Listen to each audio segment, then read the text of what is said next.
नमस्कार प्यारे बच्चों, उम्मीद है आप सभी स्वस्थ होंगे और अपने आने वाले एग्जाम की जोरों शोरों से तैयारी भी कर रहे होंगे। आपकी तैयारी को और मजबूत करने के लिए मैं आज की इस वीडियो में आपके सामने रीजनिंग की एनालिसिस लेकर आया हूं। अब आप कहेंगे सर इस एनालिसिस का क्या मतलब है, तो आज की इस छोटी सी वीडियो में हम ये देखेंगे कि पिछले कुछ वर्षों में जितने भी एसएससी जीडी के एग्जाम हुए हैं उनमें रीजनिंग सेक्शन में वो कौन कौन से टॉपिक हैं जो बार बार रिपीट हो रहे हैं और वो कौन कौन से टाइप हैं जो आने वाले एग्जाम के लिए हमें अच्छे से तैयार करने हैं। तो ये एनालिसिस पूरी उसी तरीके पर है बच्चों, यानी इस एनालिसिस के माध्यम से आपको ना केवल ये पता लगेगा कि 2021 से लेकर 2025 तक के जितने भी एसएससी के जीडी के एग्जाम हुए हैं उनमें रीजनिंग कहां से पूछी गई है, साथ ही साथ आपको ना पूरा अंदाजा हो जाएगा कि 2026 के अंदर रीजनिंग के अंदर से कौन कौन से क्वेश्चन आने वाले हैं। तो प्यारे बच्चों हम शुरुआत करेंगे पहले चैप्टर से। जैसे मैं बात करता हूं कोडिंग डिकोडिंग। अब कोडिंग डिकोडिंग जो चैप्टर होता है ना, उस चैप्टर की यदि मैं बात करूं तो उसमें कुल मिलाकर ना 7 टाइप होते हैं, ठीक है ना। और उनमें से एग्जाम के अंदर एसएससी जीडी एग्जाम में जो हमें क्वेश्चन देखने को मिला है, एक तो आपका नंबर कोडिंग से क्वेश्चन आता है, एक आता है आपका अल्फाबेट कोडिंग से यानी वर्णमाला कोडिंग, आपका सिंबल कोडिंग से भी क्वेश्चन देखा गया है, प्रतीक कोडिंग से, उसके अलावा अल्फा न्यूमेरिक कोडिंग अक्षरांकीय कोडिंग से भी क्वेश्चन देखा गया है, सब्स्टिट्यूशन कोडिंग यानी प्रतिस्थापन कोडिंग, यहां से कभी भी कोई क्वेश्चन नहीं देखने को मिला, और ना ही कंडीशनल कोडिंग का कोई क्वेश्चन देखने को मिला है। एक क्वेश्चन आपका कहां से भी देखने को मिलता है, सेंटेंस कोडिंग में। अब यहां पर थोड़ा सा आप यदि गौर करेंगे तो कोडिंग डिकोडिंग का जो पहला टाइप है नंबर कोडिंग, यदि मैं उसकी बात करूं तो यहां से 2021 में भी क्वेश्चन आया, 2023 में भी आया, 2024 में भी आया और 2025 में भी आया। तो आप इस बात की ना गारंटी लगाकर चलिएगा कि यहां से 2026 के अंदर श्योर शॉर्ट क्वेश्चन आएगा ही आएगा, क्योंकि हर बार यहां से क्वेश्चन देखने को मिल रहा है। वहीं पर यदि मैं बात करूं अल्फाबेट कोडिंग, अल्फाबेट कोडिंग यानी वर्णमाला कोडिंग, इसमें देखा जाए 21, 23 और 24 इन तीनों वर्षों में क्वेश्चन पूछा गया, पर 2025 में यहां से क्वेश्चन नहीं था। तो बच्चों इसका कारण क्या था? इसका कारण केवल यही था कि 2025 के अंदर अल्फाबेट कोडिंग का क्वेश्चन ना कोडिंग डिकोडिंग में ना पूछकर ना एनालॉजी में ज्यादा देखने को मिला था। हालांकि ये भी आया था, यानी यहां से एक बात और कंफर्म है, ये आपका एक और ऐसा इंपॉर्टेंट टाइप है जिसको आप गलती से भी छोड़कर नहीं जा सकते हैं। उसके अलावा यदि आप बात करो बच्चों, कुल मिलाकर इस चैप्टर की एनालिसिस करूं तो एग्जाम के अंदर यहां से 2 से 3 क्वेश्चन क्या है देखने को मिलते हैं, जिनमें से आपको ये पहले दोनों टाइप तो 100% कवर करने ही करने हैं। अब यदि आप कहेंगे पहले दोनों टाइप आपने कवर कर लिए ना, तो बाकी सभी टाइप क्या है, छोटे छोटे हैं और आसान भी हैं। अब आप इसमें देखना सेंटेंस कोडिंग भी एक ऐसा इंपॉर्टेंट टाइप है जहां से एग्जाम के अंदर बार बार क्वेश्चन आ रहा है। आप कहेंगे यहां पर 2024 के अंदर इस टाइप से कोई क्वेश्चन नहीं आया था, क्योंकि वहां पर 2024 में क्वेश्चन कहां से आया था, आपका अल्फा न्यूमेरिक कोडिंग से आया था। क्लियर है बच्चों? पर यानी मैं अनुमान यदि मैं बात करूं तो यानी यदि मैं कहूं तो बच्चों आपको ना कहीं यानी यदि मैं कहूं कि सब्स्टिट्यूशन कोडिंग या कंडीशनल कोडिंग, यहां से चांसेस कम है कि आपके एग्जाम में क्वेश्चन आएगा, पर ये 3 तो आपके लिए इंपॉर्टेंट है, और साथ ही साथ आपको कहीं ना कहीं इन दोनों को भी क्या है कवर करके चलना होगा, ठीक है ना। पर यदि मैं अभी कहूं बच्चों हाल फिलहाल के अंदर सब्स्टिट्यूशन कोडिंग और कंडीशनल कोडिंग ये भी मुश्किल टाइप नहीं है, और ये मैंने संकल्प बैच में क्या है फ्री में कवर भी करवाए हैं। तो उससे आपको एक बात और समझनी है कि जो टाइप आज तक देखने को ना मिला, तो इसका मतलब ये नहीं कि उसको आप ना देखो। यानी सबसे पहले आपको क्या है, यदि आपके पास समय की कमी है तो जो टॉपिक मैं टिक कर रहा हूं ना कि ये जरूर करने हैं, ये तो बिल्कुल नहीं छोड़ने, पर बाकी यानी आपका 100% स्कोर आएगा उसकी गारंटी आप केवल तभी ले सकते हैं जब आप 100% सिलेबस को कवर करेंगे। पर फिर भी यदि किसी को यह लगता है कि समय की कमी है, सर मैं सारे टाइप कवर नहीं कर सकता, जो टाइप में टिक कर रहा हूं ना वो तो 100% आपको करने ही करने हैं, ठीक है ना बच्चों। अब आगे बढ़ते हैं अगले चैप्टर में।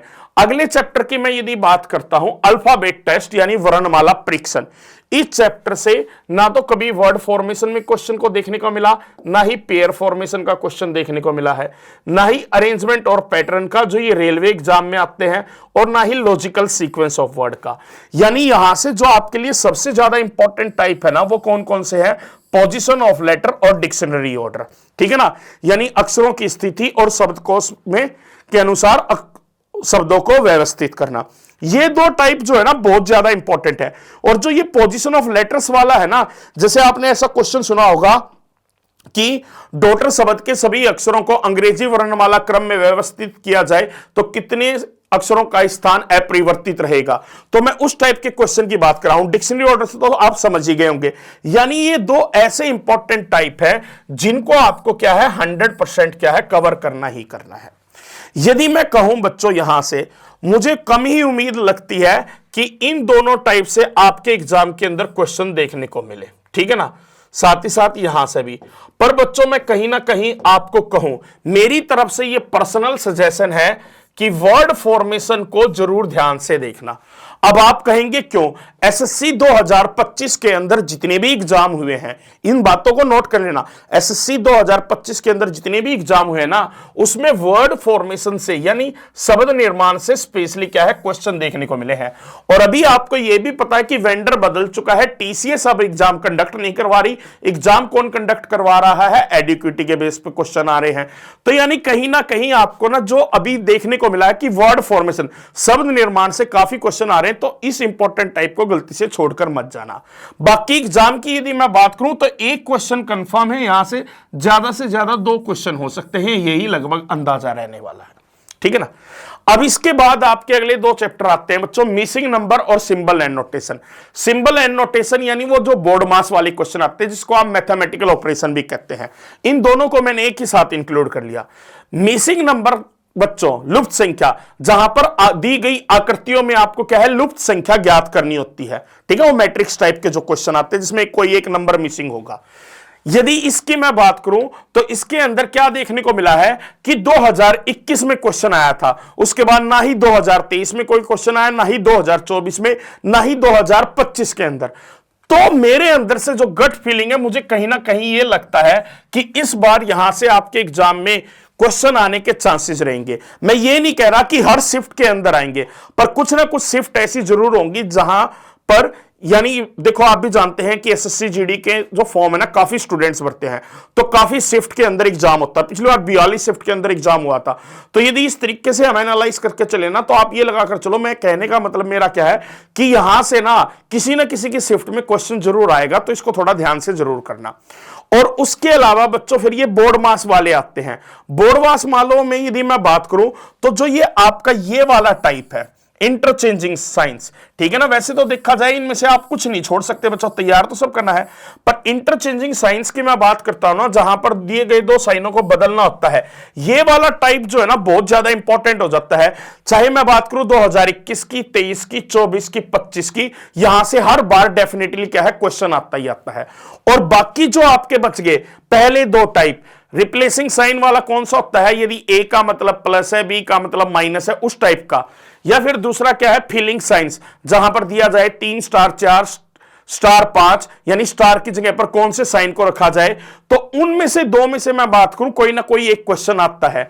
पर 2024 के अंदर यदि मैं बात करूं तो इक्वेशन पजल, समीकरण पहेलियों से भी काफी क्वेश्चन देखने को मिले। तो यानी मैं कहूंगा बच्चों ये तो आपका ऐसा पोर्शन हो गया, यहां से ना आप ना छोड़कर नहीं जा सकते बच्चों, यानी तैयारी तो करनी ही करनी पड़ेगी। कोई भी ऐसा नहीं है कि मैं कहूंगा छोड़कर, पर कंफर्म जो मैंने टिक करे हैं वो तो आपको 100% प्रैक्टिस करने ही करने हैं। और यहां से भी आपके एग्जाम के अंदर कहीं ना कहीं मुझे लगता है एक क्वेश्चन तो श्योर शॉट है, 2 भी हो सकते हैं, और जहां तक मेरा ख्याल है 2 आ ही जाएंगे बच्चों, ठीक है। अब अगली हम बात करते हैं सीरीज, एक और इंपॉर्टेंट चैप्टर। सीरीज चैप्टर के अंदर सबसे इंपॉर्टेंट आपके लिए कौन सा टाइप है बच्चों? ध्यान दो, नंबर सीरीज की यदि मैं बात करूं, अल्फाबेट सीरीज यानी संख्या श्रृंखला और वर्णमाला श्रृंखला। यहां पर यदि आप ध्यान देंगे 2021 में भी क्वेश्चन आया, 23 में भी आया, 24 में भी आया, 25 में भी आया। ऐसे अल्फाबेट सीरीज का 21, 23, 24, 25 2022 में एग्जाम नहीं हुआ था। तो यानी हर बार क्या है यहां से क्वेश्चन आ रहे हैं, तो ये तो आपको 100% क्या है कवर करने ही करने हैं। उसके अलावा यदि मैं बात करूं बच्चों, ये ना आपका कॉन्टिन्यूअस पैटर्न सीरीज या सीक्वेंशियल पैटर्न सीरीज, यानी मैं कहूं इन दोनों टाइपों को भी आपको कवर करना जरूरी है। इन दोनों में से कोई एक क्वेश्चन आएगा, ज्यादा से ज्यादा आएगा तो ज्यादा से ज्यादा एक क्वेश्चन आ सकता है, दो क्वेश्चन नहीं आ सकते। देखिएगा यदि इसको मैं बात करूं सीक्वेंशियल पैटर्न सीरीज, अनुक्रमिक पैटर्न श्रृंखला, मैंने बच्चों को पढ़ाया है, जो बच्चे मुझसे पढ़े हैं तो उनको पता भी होगी ये बात कि ये ना नए टाइप वाला पैटर्न सीरीज है, यानी ये रिपीटेड सीरीज वाले क्वेश्चन है, जहां पर क्या है सीरीज दी जाती है लेटर्स की, उसमें दिए गए ब्लैंक्स को फिल करना होता है। तो मैंने आपको बताया वो दो टाइप के क्वेश्चन होते हैं बच्चों, और यहां से भी आपका क्या है, ये वाला टाइप जो है ना सबसे पहले 2025 में पूछा गया था, और ये वाला टाइप तो पहले से ही पूछा जा रहा है। पर देखने को क्या मिला था कि किसी की शिफ्ट में यदि ये क्वेश्चन आया था ना, या तो ये वाला क्वेश्चन था या ये वाला क्वेश्चन था, दोनों एक साथ में आने के चांसेस क्या थे, कम थे बच्चों। उसके बाद अल्फा न्यूमेरिक सीरीज, अक्षरांकीय श्रृंखला, जहां पर लेटर्स और नंबर्स को ज्वाइंट करके क्या है सीरीज तैयार की जाती है। यह भी आप कहीं ना कहीं छोड़कर नहीं जा सकते बच्चों, यहां से भी आजकल क्या है क्वेश्चन देखने, यानी कुल मिलाकर सीरीज के अंदर तो आप कहो ना बच्चों, इस टॉपिक के अंदर यह बात कंफर्म है 2 से 3 क्वेश्चन आएंगे। तो यह टॉपिक आपका ऐसा है कि इसमें आप कुछ भी छोड़कर नहीं जा सकते, ठीक है। जैसे मैंने पहले बताया आपका कि यहां पर आप कुछ चीजें छोड़ सकते हो, कोडिंग डिकोडिंग में चाहो तो छोड़ सकते हो यदि आपके पास समय की कमी है, पर ये चैप्टर ऐसा इसके अंदर आप कुछ नहीं छोड़ सकते। आगे वो भी चैप्टर आएंगे जहां से कभी भी कोई क्वेश्चन आया ही नहीं। जैसे अब मैं बात करूं, यानी बच्चों शुरू में मैं जो चैप्टर आपको बता रहा हूं ना, वो वर्बल रीजनिंग के चैप्टर हैं, वहां से सबसे ज्यादा क्वेश्चन आते हैं। आगे आगे बढ़ेंगे ऐसे चैप्टर मिलेंगे जहां से कभी भी कोई क्वेश्चन देखने को नहीं मिला। अब जैसे इसके अंदर देखना बच्चों, एनालॉजी, एनालॉजी सादृश्यता, इसकी यदि मैं बात करूं तो इसके अंदर भी 6 टाइप के क्वेश्चन बनते हैं, जिसमें यदि मैं बात करूं वर्ड एनालॉजी, यदि इसको ध्यान से देखना, शब्द सादृश्यता, इसमें यदि आप ध्यान से देखेंगे 2025 में क्वेश्चन नहीं आया था, पर उससे पहले 21, 23, 24 में क्वेश्चन आया है। और यदि कई बार देखा जाए ना तो कई टाइप ऐसे हैं कि जैसे ना एसएससी जीडी एग्जाम में अल्टरनेटिव ईयर में देखने को मिले हैं। तो जहां तक मेरा ख्याल है यहां से क्वेश्चन के आने के चांसेस क्या है, पूरे पूरे हैं इस बार, ठीक है ना। वहीं पर यदि मैं बात करूं बच्चों नंबर एनालॉजी और नंबर पेयर सेट एनालॉजी, यहां से भी क्वेश्चन क्या है पिछले 2 वर्षों में कहीं भी पूछने को नहीं मिला है। तो जहां तक मेरा ख्याल है ना, इस बार यहां से आपको ना एक क्वेश्चन जरूर देखने को मिल सकता है, तो इसकी भी थोड़ा सा तैयारी अच्छे ढंग से करनी है। और यदि मैं कहूं alphabet analogy, alphabet tried analogy, तो इसके अंदर जहां तक मुझे लग रहा है बच्चों आपके क्वेश्चन आने के चांसेस, जो यदि मैं बात करूं तो यहां से भी कोई ना कोई एक क्वेश्चन आपको जरूर फंस सकता है, ठीक है ना बच्चों। तो ये भी आप छोड़कर नहीं जा सकते, पर इसमें ज्यादा चांसेस जो मुझे लग रहे हैं कहीं ना कहीं, वो मुझे लग रहे हैं कि इसमें से ज्यादा क्वेश्चन आने के चांसेस होंगे आपके। यानी कुल मिलाकर मैं कहूं ना बच्चों, तो यानी कुछ शिफ्टों के अंदर यही रूल देखने को मिला है कि जो ये 3 टाइप है आपके, चौथा, पांचवा और छठा, इनमें से कभी शिफ्ट, किसी की शिफ्ट में पता लग गया यहां से क्वेश्चन है, किसी की शिफ्ट में पता लग गया यहां से क्वेश्चन है, और किसी की शिफ्ट में यहां से पता लग गया क्वेश्चन है। अब मैं यहां पर नंबर एनालॉजी को क्यों कह रहा हूं, इस बार जरूर कर लीजिएगा, क्योंकि पिछले 2 वर्षों में यहां से एसएससी जीडी कांस्टेबल एग्जाम के अंदर क्वेश्चन देखने को नहीं मिला, और यह बड़ा इंपॉर्टेंट टॉपिक है। तो बच्चों थोड़ा सा इसको ना इस बात सोच के चलना कि इस बार पूरे पूरे चांसेस रहेंगे कि नंबर एनालॉजी का कहीं ना कहीं क्वेश्चन आए। हाँ, एक और बात आ सकती है, मैंने कहा जैसे मिसिंग नंबर का भी क्वेश्चन आ सकता है बच्चों, मिसिंग नंबर का भी नहीं आ रहा, तो हो यह सकता है कि मिसिंग नंबर, नंबर एनालॉजी और नंबर पेयर सेट एनालॉजी, इन 3 टाइप में से कोई एक क्वेश्चन कहीं ना कहीं फंसे। तो इसको थोड़ा सा आपको ध्यान से देखना होगा। अब अगली मैं बात करता हूं, अगला पॉइंट आता है क्लासिफिकेशन। क्लासिफिकेशन में यदि मैं बात करूं, ना तो आपको वर्ड क्लासिफिकेशन का कोई क्वेश्चन कभी देखने को मिला, ना नंबर क्लासिफिकेशन का देखने को मिला, ना ही नंबर ग्रुप क्लासिफिकेशन का देखने को मिला। रही यदि मैं कहूं बच्चों क्लासिफिकेशन की एसएससी जीडी एग्जाम में, तो आप अल्फाबेट क्लासिफिकेशन के ये दोनों टाइप जरूर करना, बाकी के अंदर कहीं आप ना यदि ना भी कर रहे हैं तब भी इतना फर्क नहीं पड़ने वाला। ये चीजें आप नहीं छोड़ सकते। वैसे तो यदि मैं कहूं वेंडर बदल चुका है, वेंडर के मूड का कुछ नहीं पता, पर पिछले कुछ वर्षों की एनालिसिस को देखते हुए यदि मैं कहूं तो आपको क्या नहीं छोड़ना चाहिए वो मैं जरूर आपको बता रहा हूं। यहां से क्वेश्चन आने के अब भी मैं कहूंगा पहले 3 टाइप के चांसेस बहुत कम रहेंगे, पर अल्फाबेट क्लासिफिकेशन या alphabet pair classification, alphabet classification के आपने ऐसे क्वेश्चन देखे होंगे बच्चों कि जहां पर ना एलपीएक्स ऐसे करके ना 4 लेटर के ग्रुप दिए हुए हैं, ठीक है ना, 4 ग्रुप दिए हुए हैं, पर अल्फाबेट पेयर क्लासिफिकेशन आजकल एक नया टाइप चल रहा है जिसमें ना KPWT इस तरीके से पेयर में अल्फाबेट दिए होते हैं। तो ये नया टाइप भी क्या है, साथ ही साथ आपको कवर करना जरूरी है। अब आगे की ओर बढ़ते हैं। तो जो बच्चों यहां पर देखिएगा, पीछे जैसे मैंने कहा सीरीज से 2 से 3 क्वेश्चन, और यदि मैं बात करूं एनालॉजी से 1 से 2 क्वेश्चन, और क्लासिफिकेशन से यदि आया तो एक ही क्वेश्चन आएगा, इससे ज्यादा क्वेश्चन नहीं आएगा, ये बात की गारंटी है बच्चों।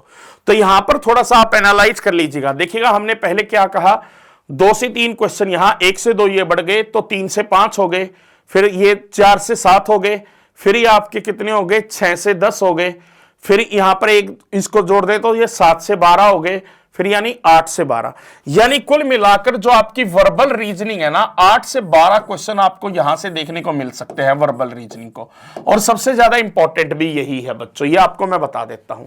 अब अगले पॉइंट आता है बच्चों डायरेक्शन। डायरेक्शन एक ऐसा टॉपिक है जिससे पिछले 4-5 वर्षों में कभी भी कोई क्वेश्चन देखने को नहीं मिला, यानी डायरेक्शन एंड डिस्टेंस, दिशा एवं दूरी। यह आपका सीधा सीधा एक ऐसा टॉपिक है बच्चों, यदि आपके पास समय है तो तैयारी करना, यदि समय नहीं है तो इस पे पहले टाइम वेस्ट मत करना, क्योंकि यहां से लगातार क्वेश्चन देखने को नहीं मिल रहा है। तो ऐसे में आपको करना क्या होगा बच्चों, ऐसे में कहीं ना कहीं आपको ना, यदि ये चैप्टर तैयार करना है तो जब आपके पास समय बचता है ना तो तब तैयार करें। यदि आपके पास समय की कमी है तो मैं ये सजेस्ट करूंगा आप इस चैप्टर को स्किप करके चल सकते हैं। पर मैं यदि कहूं आपको कि सिलेबस के अंदर है, वैसे तो पहली प्रेफरेंस आपकी यही होनी चाहिए बच्चों, बार बार बोलता हूं कि सिलेबस को पूरा करो, पर फिर भी यदि आपके पास समय की कमी रहती है तो आप इस चैप्टर को क्या है स्किप कर सकते हैं, क्योंकि यहां से कभी भी कोई क्वेश्चन देखने को नहीं मिला है, ठीक है ना। और यदि गलती से साल आ गया तो बच्चों उस बात की गारंटी भी नहीं है, ये बात 100% बता देता हूं, क्योंकि वेंडर बदल चुका है। नया वेंडर किस हिसाब से पेपर देगा ये अभी तक किसी भी टीचर को ना तो मालूम है, और प्रेडिक्ट कर पाना भी मुश्किल है, इस बात की थोड़ा सा ध्यान रखना। अगला है ब्लड रिलेशन। ब्लड रिलेशन में बच्चों जो कोडेड पजल है ना, वो आपने अच्छे से करके जाना है बच्चों, कोडेड पजल अच्छे से। और बाकी जो 2 टाइप है ना बच्चों, एक पॉइंटिंग वाला होता है और एक रिलेशन वाला, यहां से क्वेश्चन आ भी सकता है नहीं भी आ सकता, पर कोडेड पजल की यदि मैं बात करूं तो बच्चों ये तो आपको 100% करना ही करना है, ठीक है ना बच्चों। और वैसे तो मैं कहूं ब्लड रिलेशन पूरा ही चैप्टर ऐसा है, कोडेड पजल ये आपको यदि आता है तो डेफिनेटली रिलेशन पजल भी आपको आएगा ही आएगा, क्योंकि कोडेड पजल ना तभी व्यक्ति सीख सकता है, यानी कोडेड ब्लड रिलेशन के क्वेश्चन व्यक्ति तभी सोल्व कर सकता है, कोई भी स्टूडेंट, जब उसको रिलेशन यानी बेसिक वाले क्वेश्चन आते हो। तो ये चैप्टर तो आपका इंपॉर्टेंट है ही है, और यहां से एक क्वेश्चन कंफर्म कम से कम आएगा ही आएगा, इसको आप नहीं छोड़ सकते। ऑर्डर एंड रैंकिंग से इस चैप्टर से कभी भी कोई क्वेश्चन देखने को नहीं मिला, और मैं अब भी यही कहूंगा बच्चों, यदि समय है तो इस चैप्टर को कर लेना, अन्यथा आप पहले इस चैप्टर को स्किप करके चल सकते हैं, यहां से कभी कोई क्वेश्चन देखने को नहीं मिला, क्योंकि इस चैप्टर में गहराई में जाओगे ना तो बड़ा हार्ड भी लगेगा बच्चों, तो वो हो जाता है कई बार टाइम वेस्ट करना। यानी मैं कहूंगा बच्चों सिलेबस कंप्लीट जरूर करो, पर किस कब करना चाहिए, पहले वो टॉपिक कंप्लीट करो जो 100% एग्जाम में आने के चांसेस है, और बाकी बचे हुए टॉपिक के लिए यदि आपके पास समय है तो कवर कर लो, वो आपके लिए उपयोगी साबित होगा। क्यों, गलती से पता लगा एग्जाम के अंदर वही टॉपिक से क्वेश्चन आ रहे हैं जो पिछले कुछ वर्षों से नहीं आ रहे, तो आपको उसका फायदा मिलेगा एक्स्ट्रा, क्यों, बाकी बच्चे करके नहीं जाएंगे। तो बच्चों पर ये टॉपिक फिर भी मैं कहूंगा ये तब करने चाहिए जब बाकी सिलेबस आपने पूरा कर लिया है, जो एग्जाम में 100% आने के चांसेस है। सीटिंग अरेंजमेंट, ये बड़ा इंपॉर्टेंट टॉपिक है बच्चों। सीटिंग अरेंजमेंट में मैं कहूं बच्चों लीनियर अरेंजमेंट और सर्कुलर, यहां से हर बार देखो बच्चों 2021, 22, 23, 24 हर बार क्वेश्चन आ ही रहे हैं, तो यहां से तो कंफर्म आपके एग्जाम में एक क्वेश्चन, कई बार तो एक ही शिफ्ट में बच्चों 2 क्वेश्चन भी देखने को मिल जाते हैं, तो इसको आप गलती से भी छोड़कर नहीं जा सकते। इसमें जो तीसरा टाइप है ना बच्चों, उसका श्योर नहीं है कि एग्जाम में आएगा या नहीं आएगा, उसका कंफर्म नहीं है। यानी कैसे क्वेश्चन बच्चों कि अरेंजमेंट जो है ना वो स्क्वायर में दी हो, या ट्राइंगल में दी हो, या हेक्सागन में दी हो, इस टाइप की, ठीक है ना बच्चों, तो उसके आने के चांसेस। पर जो आपका लीनियर अरेंजमेंट और सर्कुलर अरेंजमेंट है ये तो एग्जाम में आएगा ही आएगा, तो ये तो आपको ना अच्छे से तैयार करके जाना ही जाना है। फिर अगला चैप्टर है पजल और डाटा सफिशिएंसी। ये भी ऐसा टॉपिक है बच्चों, देखो तो यदि वैसे मैं पर्टिकुलरली आपको बात बताऊं ना बच्चों, डाटा सफिशिएंसी से आपके एग्जाम में क्वेश्चन आएगा उसके चांसेस तो बिल्कुल कम है, पर मैं आपको एक बात बता देता हूं, हाल फिलहाल के जितने भी एग्जाम हो रहे हैं पिछले 1-2 साल के अंदर, जितने भी एसएससी के एग्जाम है या रेलवे के एग्जाम है, उनमें ना एक चैप्टर ऐसा है जिसके अंदर लगभग हर एग्जाम में आजकल क्वेश्चन पूछे जा रहे हैं। और वो चैप्टर कौन सा है बच्चों? पजल। और उसमें भी 3 टाइप की पजल आती है, एक बॉक्स वाली, एक फ्लोर वाली और एक शेड्यूल वाली। यानी एक तो बॉक्स पर आधारित होती है, एक मंजिल पर आधारित होती है और एक होती है दिन पर या महीने पर आधारित। तो बच्चों मेरा पर्सनल सजेशन ये है कि आपको कहीं ना कहीं जब आप 100% वाले जो टॉपिक है जो एग्जाम में आएंगे उनको कवर कर लो, तो इसको भी छोड़कर मत जाना, इसको भी छोड़कर मत जाना।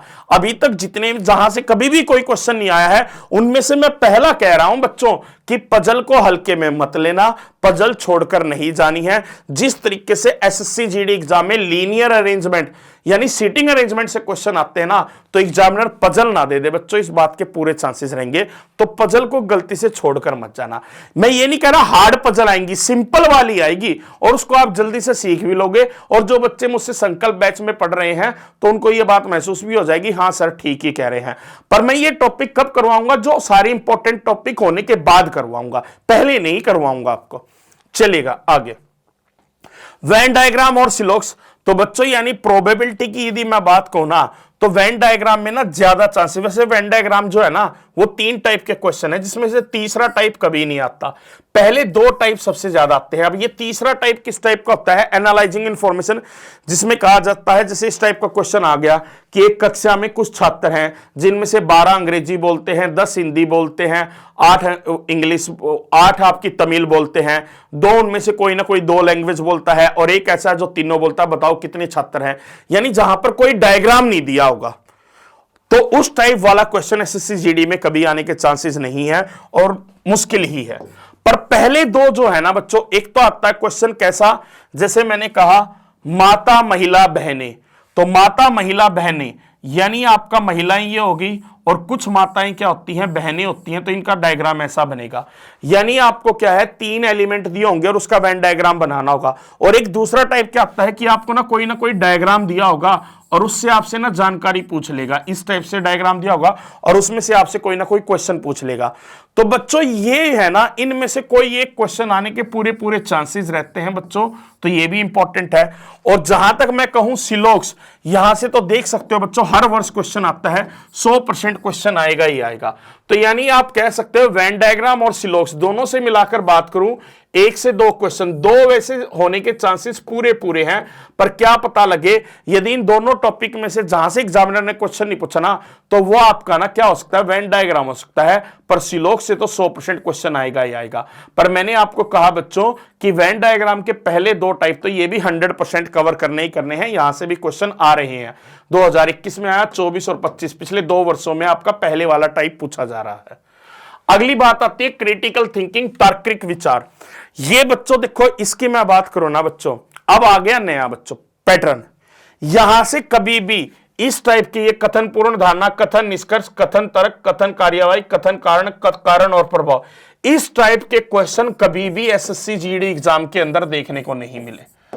पर मैं आपको एक बात बता देता हूं, अब एसएससी एग्जाम जितने भी 2025 में हुए हैं, 2025 के अंदर जितने भी एसएससी के एग्जाम हुए हैं, उन एग्जाम के अंदर बच्चों क्रिटिकल थिंकिंग बेस के क्वेश्चन बहुत ज्यादा देखने को मिले हैं। वैसे मैंने अभी आपका सिलेबस चेक किया था, उस सिलेबस के अंदर ना कहीं सोशल इंटेलिजेंस और इमोशनल इंटेलिजेंस वर्ड यूज नहीं किया है। तो यानी चांसेस मैं फिर भी कहूंगा कि आने के कम है। पर बच्चों जिस तरीके से लगातार एसएससी के जितने भी एग्जाम हुए हैं, उनमें हर एग्जाम में यहां से ना भर भर के क्वेश्चन पूछे गए हैं बच्चों। और मैं यदि पर्सनली कहूं बच्चों, तो मेरा सजेशन यह है कि आप बहुत बड़ी गलती करेंगे यदि इन क्वेश्चनों को छोड़कर जाए, क्योंकि आपके एग्जाम के अंदर यदि क्वेश्चन यहां से आएगा ना, तो वो बिल्कुल हल्के लेवल का आएगा। यानी ज्यादा हार्ड क्वेश्चन आपको प्रैक्टिस करने की जरूरत नहीं है, बिल्कुल सिंपल से क्वेश्चन करने की जरूरत है बच्चों। और वो मैं आपको ना संकल्प बैच के अंदर जो फ्री में यूट्यूब के ऊपर चल रहा है उसमें कवर करवा दूंगा। ज्यादा समय देने की जरूरत नहीं है, पर हल्का बच्चों आपको हर चैप्टर के बारे में पता होना जरूरी है कि पूर्ण धारणा क्या होती है, निष्कर्ष क्या होता है, तर्क क्या होता है, कार्यवाही क्या होती है, क्योंकि इसके अंदर कोई कैलकुलेशन वाले क्वेश्चन नहीं होते, बस स्टेटमेंट पढ़नी है और स्टेटमेंट के आधार पर आंसर देना है। तो बच्चों थोड़ा सा मैं कहूंगा कि आजकल का जो पैटर्न चल रहा है ना उसके हिसाब से ना ये थोड़ा इंपॉर्टेंट बन जाता है, तो इसको कृपया करके छोड़ कर ना जाएं बच्चों अपने आने वाले एग्जाम के अंदर, ठीक है। अगला, अब बच्चों यदि मैं बात करूं cube and dice, cube and dice से श्योर शॉट 100% बच्चों एक क्वेश्चन आएगा ही आएगा, ठीक है ना। और इसमें से कभी भी क्यूब एंड क्यूबाइड, घन और घनाभ वाले क्वेश्चन नहीं देखने को मिलते। आपको ना डाइस का क्वेश्चन यदि आएगा या तो क्लोज डाइस पे आएगा या ओपन डाइस। क्लोज डाइस का क्वेश्चन लगभग हर साल आता है और ओपन डाइस ना अल्टरनेट में पहले 2021 में आया, फिर 2025 में, फिर अगली बार नहीं आया। इस बार यहां से क्वेश्चन आएगा 100% है बच्चों, यहां से क्वेश्चन आएगा। ओपन डाइस बिल्कुल नहीं छोड़नी है, मैं बता रहा हूं, पूरे पूरे चांसेस है यहां से तो देखो आएगा ही आएगा। अब ये पता नहीं किसकी शिफ्ट में ये फंसेगा या किसकी शिफ्ट में ये फंसेगा, आएगा क्वेश्चन एक ही, दोनों को मिलाकर क्वेश्चन एक ही बनता है। पर बच्चों पता है क्या बात है, रूल ये कह रहा है कि इस बार ओपन डाइस जरूर आएगा बच्चों, ये बात कंफर्म है, याद रखिएगा। फिर बच्चों यदि मैं बात करूं नॉन वर्बल रीजनिंग के अंदर, नॉन वर्बल रीजनिंग के अंदर मिरर इमेज और वाटर इमेज, यहां से तो एग्जाम के अंदर 100% क्वेश्चन आता है बच्चों, हर साल आता है, ये तो आपका बनता ही बनता है। उसके अलावा एक है आपका एम्बेडेड फिगर, यहां से भी लगभग हर साल क्या है क्वेश्चन देखने को मिला है बच्चों। उसके अलावा यदि मैं कहूं फिगर सीरीज, ठीक है ना, आकृति श्रृंखला, यहां से भी हर बार क्या है क्वेश्चन देखने को मिला है। अब यदि मैं पर्टिकुलर बात करूं फिगर क्लासिफिकेशन और फिगर एनालॉजी, यहां से क्वेश्चन आने के चांसेस बिल्कुल ना बराबर हैं, क्योंकि यहां से एसएससी जीडी एग्जाम में क्वेश्चन नहीं पूछा जाता, ठीक है ना। तो मैं ये कहूंगा कि ऐसे टॉपिक को आप जब करें जब अंत में समय है, नहीं तो छोड़ दे तो तब भी कोई फर्क नहीं पड़ने वाला, क्योंकि इसका यदि क्वेश्चन आया तो आसान लेवल का आएगा, आप कर लेंगे बच्चों। वहीं पर यदि मैं बात करूं तो पेपर फोल्डिंग और कटिंग, ये भी पूरा इंपॉर्टेंट है। बेशक 2023 में यहां से क्वेश्चन ना आया हो, पर ये पूरा इंपॉर्टेंट है, यहां से भी क्वेश्चन आएगा। फिर आ गया कंप्लीशन ऑफ फिगर, इस पे क्वेश्चन मार्क है बच्चों, यानी कहने का मतलब है यहां से आपका क्वेश्चन क्या है, आ भी सकता है नहीं भी आ सकता है, ठीक है ना बच्चों। पर जो टिक किए हैं वो तो बिल्कुल छोड़ने नहीं है। तो यदि मैं यहां से बात करता हूं तो बच्चों यहां से भी आपके एग्जाम के अंदर ना 3 से 4 क्वेश्चन आने के चांसेस पूरे रहते हैं 20 में से, ठीक है ना बच्चों। फिर उसके बाद कभी भी कैलेंडर से कोई क्वेश्चन नहीं देखने को मिला एसएससी जीडी में पिछले 5 वर्षों में, ना ही घड़ी से, क्लॉक से, ना अर्थमेटिकल रीजनिंग से, ना इनइक्वालिटी से, ना ही फिगर काउंटिंग से। कहने को तो बच्चे बड़े इंटरेस्ट के साथ पढ़ते हैं फिगर काउंटिंग, पर फिगर काउंटिंग का ना कहीं भी ना एसएससी जीडी में क्वेश्चन देखने को नहीं मिलता बच्चों। तो यानी ये भी आपके वो चैप्टर हो गए जिनको आप केवल तभी करना जब समय हो, वरना यदि छूट भी जाए तो ज्यादा लोड मत लेना बच्चों, ठीक है ना।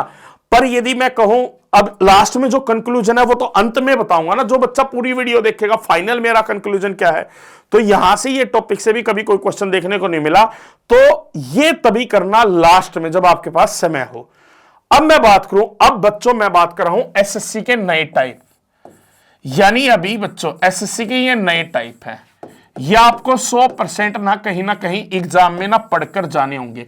इनके बड़े ना आसान से क्वेश्चन आ रहे हैं एग्जाम के अंदर बिल्कुल आसान से क्वेश्चन आ रहे हैं, बिल्कुल भी हार्ड क्वेश्चन नहीं आ रहे, क्योंकि ये ऐसे टॉपिक है जो नए टॉपिक है, जहां से कभी भी एसएससी के इतिहास में क्वेश्चन ही नहीं आता था। एसएससी में भी कभी क्वेश्चन नहीं आता था इन टॉपिक से, पर 2025 के अंदर आ रहे हैं। तो ये ना क्वेश्चन जो आ रहे हैं ना वो बिल्कुल सिंपल आ रहे हैं, यदि आप छोड़कर जाओगे तो एग्जाम में मतलब ही नहीं कर पाओ। मैं कहूं हर चैप्टर को 1-1 घंटा दे दोगे ना, उसमें आइडिया हो जाएगा कि क्वेश्चन आता कैसे है। तो मैं ये आपको रेफर जरूर करूंगा बच्चों, जैसे मैंने क्रिटिकल थिंकिंग के बारे में बोला, ऐसे ही मैं इन 4 टॉपिक के बारे में भी आपको बोल रहा हूं बच्चों। ये टॉपिक जो है ना थोड़ा सा जाने से पहले ना एक बार देख लेना बच्चों, क्योंकि यहां से ना एसएससी के जितने भी 2025 के एग्जाम हुए हैं उनके अंदर ना ये नए टाइप के क्वेश्चन देखने को मिल रहे हैं, और एग्जामिनर का कोई भरोसा नहीं है। जब उसने ना स्टेनो को बख्शा, ना उसके बाद सीजीएल को बख्शा, ना उसके बाद जो एग्जाम हो रहे हैं, हर एग्जाम में लगभग कहीं ना कहीं किसी की शिफ्ट में डाल रहा है क्वेश्चन, क्या आप तो एसएससी जीडी में भी आ जाए। तो थोड़ा सा नजर मार के जानी ही होगी बच्चों। अब यहां से फाइनल कंक्लूजन पता क्या आता है बच्चों? फाइनल कंक्लूजन ये आता है जो मैंने टिक किए वो तो 100% करने हैं। पहली बात क्या है, जो मैंने टिक किए हैं वो आपको 100% करने ही करने हैं वो क्वेश्चन। तो उसके अलावा बच्चों यदि मैं खुल के बात बोलूं ना, वेंडर बदल चुका है, 100% गारंटी किसी चीज की नहीं है कि क्वेश्चन कहां से एकदम उठकर आ जाए। पर मैंने आपको केवल वो बताया है कि यहां तो ये जो टॉपिक मैंने टिक किए ना, ये तो आपको 100% करने ही करने हैं। उसके अलावा देखो बच्चों, 20 में से 20 क्वेश्चन ठीक होने की गारंटी 100% तभी होती है, मैं आपको झूठ नहीं बोलूंगा, जब आपने 100% सिलेबस को कंप्लीट किया हो। ठीक है ना बच्चों? और इसमें से बहुत टॉपिक ऐसे हैं जिनको मैंने ना एकदम अनदेखा कर दिया। जैसे इन टॉपिकों को आपका छूट भी गया तो कोई दिक्कत वाली बात नहीं है बच्चों, सच्चाई बात बताऊं तो। फिर भी मेरा लास्ट में ना बार बार मैं वही चीज कहता हूं कि सिलेबस एक बार जो मैंने टिक किया ना वो तो 100% कवर करने ही करने हैं। समय यदि आपके पास रहता है तो बाकी टॉपिक पे भी नजर मारनी जरूरी ही जरूरी है। ठीक है ना? और साथ ही साथ मैं आपको बता देता हूं, जो बच्चे हमारे साथ नए हैं, जिन बच्चों को हमारे चैनल के बारे में नहीं पता है, तो उनको मैं बता देता हूं बच्चों, जितने भी बच्चे एसएससी जीडी 2026 के एग्जाम की तैयारी कर रहे हैं, उन सभी के लिए मैंने रीजनिंग का एक स्पेशल बैच, और वो भी फ्री, यूट्यूब के ऊपर क्या है स्टार्ट कर रखा है, जिसका नाम है संकल्प बैच। और इस संकल्प बैच के अंदर हर सोमवार से शुक्रवार रात 8 बजे लाइव क्या होती है, पढ़ाई होती है बच्चों, यूट्यूब चैनल के ऊपर, इसी के ऊपर। साथ ही साथ यहां पर सबसे पहले मैं आपको क्या करवा रहा हूं, इसके अंदर चैप्टर वाइज क्या है, फ्री कंसेप्ट क्लास प्रोवाइड करा रहा हूं। चैप्टर वाइज हम पढ़ रहे हैं। हमारा कोडिंग डिकोडिंग का चैप्टर हो चुका है, वर्णमाला परीक्षण का हो चुका है, मिसिंग नंबर हो चुका है, मैथमेटिकल ऑपरेशन हो चुका है, सीरीज आपकी हो चुकी है, एनालॉजी आपकी हो चुकी है। अब बचा है तो क्या बचा है, क्लासिफिकेशन बचा है बच्चों। उसके अलावा लगभग सब हो चुका है। ठीक है ना? वर्बल रीजनिंग के अंदर यानी 40% से ज्यादा सिलेबस हो चुका है। ठीक है ना? और साथ ही साथ क्या है, जो मैं पढ़ाता हूं उसके पीडीएफ नोट्स क्या है, टेलीग्राम चैनल के ऊपर उपलब्ध करवाता हूं। और किसी बच्चे को डाउट हो, यदि वो टेलीग्राम चैनल के माध्यम से मुझसे पूछना चाहे तो अपना डाउट भी क्या है, क्लियर कर सकता है। और जैसे ही हमारा सिलेबस कंप्लीट होगा, जो दिसंबर में कंप्लीट हो जाएगा, उसके बाद जनवरी से बिल्कुल एग्जाम स्टाइल क्या है, मैं लाइव रहकर मॉक टेस्ट प्रैक्टिस करवाऊंगा, जहां पर डेली आपको 20 क्वेश्चन की प्रैक्टिस करवाई जाएगी, जैसे क्वेश्चन आपके एग्जाम के अंदर आते हैं। और साथ ही साथ बच्चों, बिल्कुल आपको अपडेटेड कंटेंट की बुक चाहिए आने वाले एसएससी जीडी एग्जाम के लिए रीजनिंग की, तो आप ये बुक परचेज कर सकते हैं।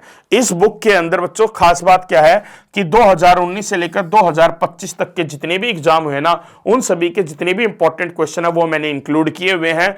और साथ ही साथ बच्चों क्वेश्चनों को टाइप वाइज डिस्ट्रीब्यूट किया हुआ है, और सभी क्वेश्चनों के क्या है, सॉल्यूशन भी है। 1800 क्वेश्चन है, 1818 क्वेश्चनों को क्या है, एक्सप्लेन भी किया गया है। ठीक है? और साथ ही साथ मैं यदि बात करूं बच्चों, जो एसएससी के नए टाइप के क्वेश्चन है, जो टॉपिक मैंने लास्ट में आपको बताए, वो टॉपिक भी मैंने इसके अंदर क्या है, इंक्लूड किए हुए हैं। और कुल मिलाकर मैं कहूं बच्चों, बुक साथ ही साथ क्या है, बुक आपकी दोनों लैंग्वेज में अवेलेबल है। आप चाहे हिंदी में खरीदे, आप चाहे इंग्लिश में खरीदे, दोनों लैंग्वेज में अवेलेबल है। अमेजॉन, फ्लिपकार्ट से आप क्या है, इसको ऑर्डर कर सकते हैं। और साथ ही साथ यदि आपको जो मैंने आज बताया है, इसका यदि आपको पीडीएफ चाहिए, ठीक है ना, इसको यदि आपको पीडीएफ चाहिए तो रेडियर मेंसा टेलीग्राम चैनल जरूर ज्वाइन कर लेना। इसका पीडीएफ आपको वहीं पर मिलेगा बच्चों, इसका पीडीएफ आपको वहीं पर मिलेगा।